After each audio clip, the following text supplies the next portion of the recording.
Welcome back to Online Drawing 3.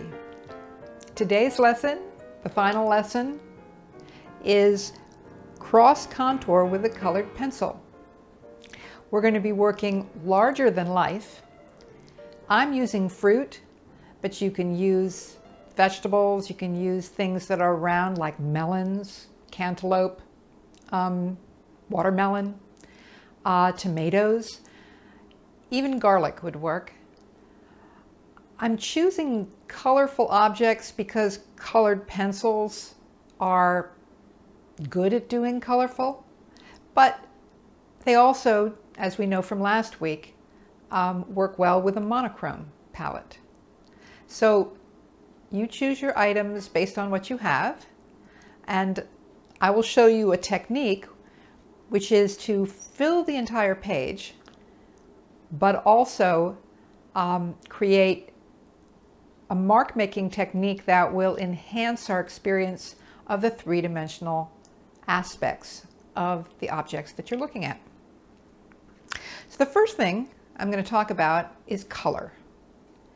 We're going to be working with red and its complement, green, right across from the color on the color wheel.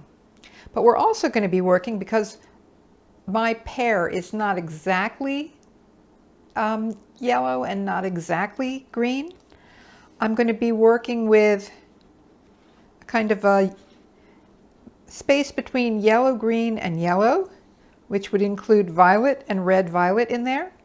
So when I'm choosing my colors, I'm really just going to be working with yellow and the yellow green.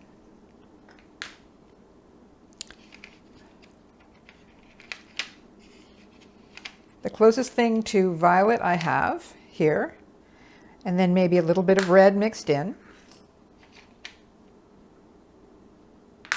to create the pear, all four of those colors. And then I'm also going to be working with the apple. So I need a green, which is right here. And if I wanted to use the darker green for the shadows, there it is. And then white to make things like highlights and the surface of the table. The advantage of having a blue out, and specifically a kind of purpley blue, this is violet blue, is for the shadows. And I'm also recommending a black. Again, I'm doing a pear and an apple on a white surface, so it's unlikely I'll use any colors other than those. In terms of the composition, because we want it to fill the page, I have to make a decision right now as to whether or not it's a vertical or horizontal. And I use my fingers like this to determine if this is more vertical or more horizontal. And actually mine is pretty much a square, so I can choose. I'm going to emphasize the vertical in this case, but you can do it either way. I am going to lightly sketch out with my pencil the shapes. Notice I'm going to make them larger than life so that they fill the composition. Apple. Oh, and I've made a mark all the way around, about an inch in from the outside of my piece of paper, but my piece of paper is larger than yours. So imagine you're working on, well, I think you will be working on something that is, I think 9.5 by 11, which would be the mark that I've made on the inside of my drawing. So you'll see when I'm done. That's the size that I'll have. If you want to make it slightly smaller, don't make it smaller, smaller than an inch off all the way around. You're welcome to do that if you would like.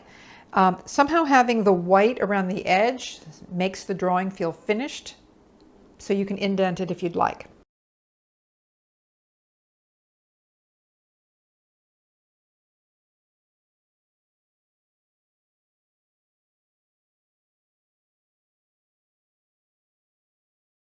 And that's my light sketch.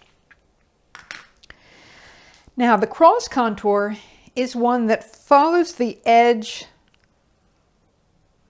of a line as it goes down a three-dimensional object. The same way if you were an ant, you would start up here and you would have to go around the curve and you would have to come down like that. So I'm going to show you with my first red line a cross contour line.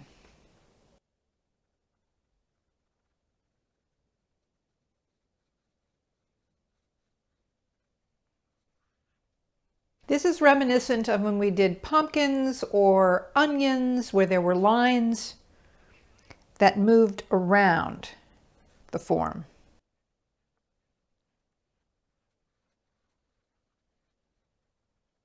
And the same thing happens with the pear.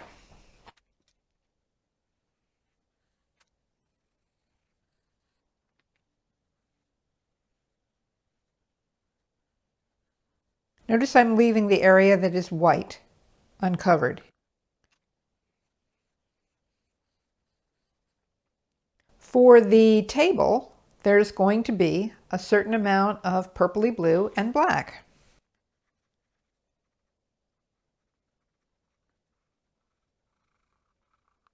And a horizon line for the table. Where the light is bouncing off the top of the apple and this side of the pear, you're going to get the brightest brights. That's where you push down the most. Pulling out a brown or two for the stems.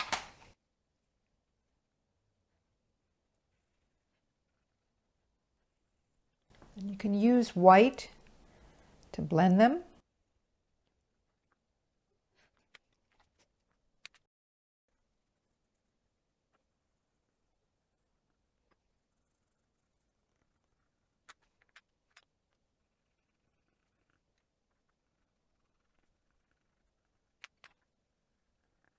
You can also turn the paper if the curvature is easier.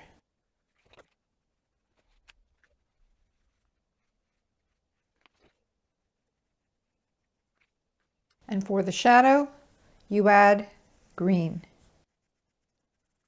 But remember, this whole area at the top, down to where the highlights are, should all be very bright.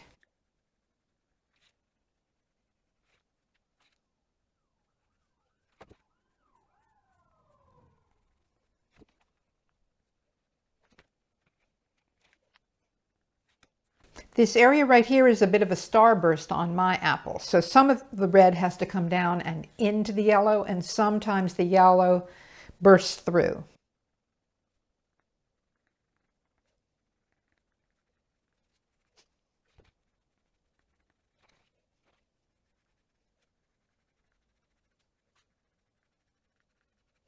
There's a little bit of orange on this edge over here. So I'm filling that in with yellow first and then adding red on top of it.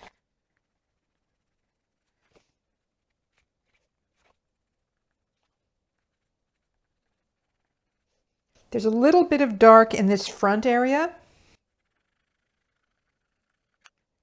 Careful with anything on your table, because it will come right through when you draw on top of it.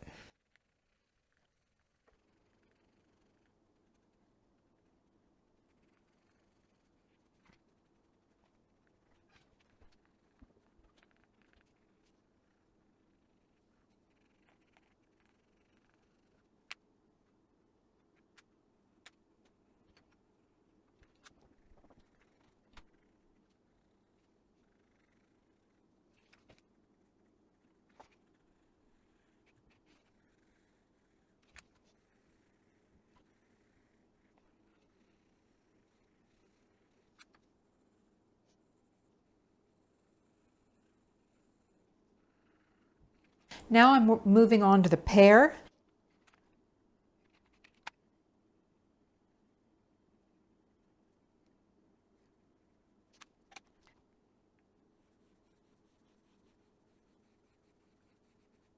A cast shadow of lavender, when mixed with yellow, will make a cool dark.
I'm using white now as a blending stump for some areas that I want to become more solid.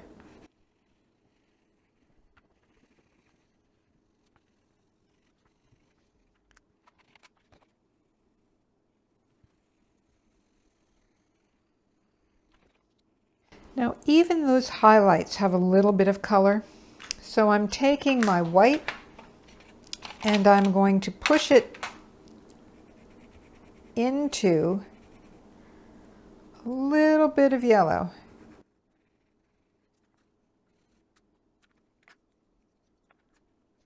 And if it's too bright, I'll go over it with a little bit of burnt sienna.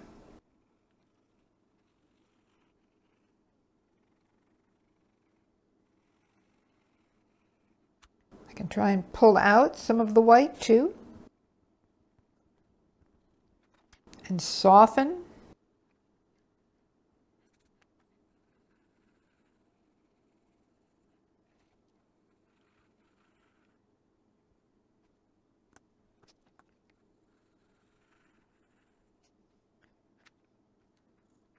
I'm going to go back in with a little bit of green to darken this side of my apple. This time I'm using a darker green.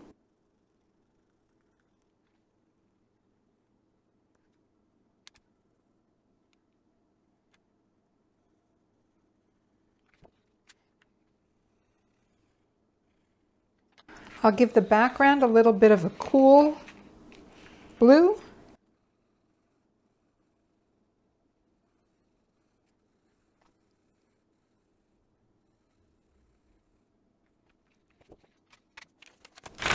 I'm just looking at that edge, trying to make it straighter.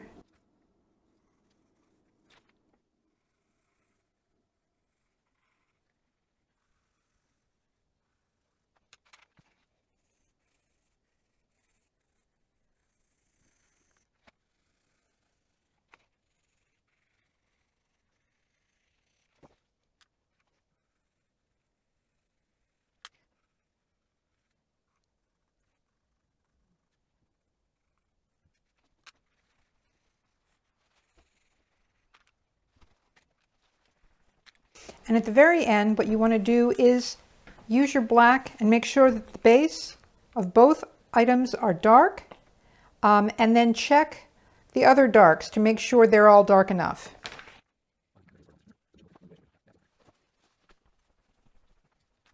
And last but not least, I'm going back to my original apple and filling in the darks in the background and the highlights in the front with white.